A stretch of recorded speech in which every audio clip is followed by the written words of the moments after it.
Hello everyone. Today I'm gonna try to build a stand for this craftsman table saw. As you can see, it doesn't have a stand. It's on the floor.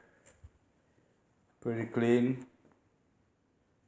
Everything nice and clean. See? Now I'm gonna use a scrap wood that I have laying around. Nothing that's gonna be nothing pretty. There's some 3/4 CDX plywood. Like I said, scrap. I got 3 pieces, so I should make it work with those. I got some 2x4 by 28 inches. Got my glue, got my impact, got my drill measuring tape,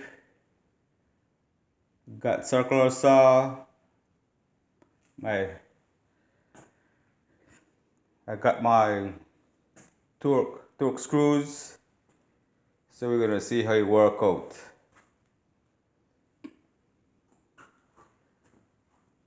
This is the material I'm gonna use for this table saw stand.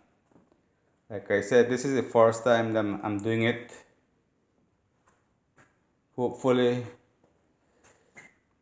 it will turn out good. That's a long one over there. That's a long one.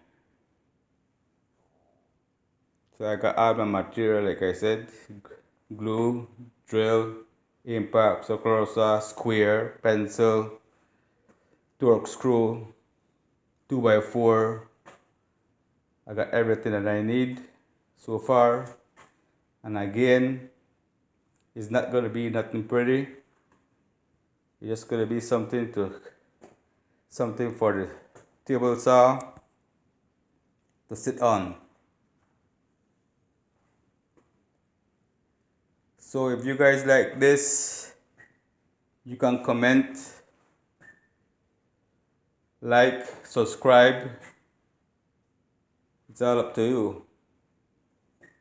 So this is going to be the first part. This is the material that I got. I'll get back to you when I have all the material cut to size and length, and I'll let you know.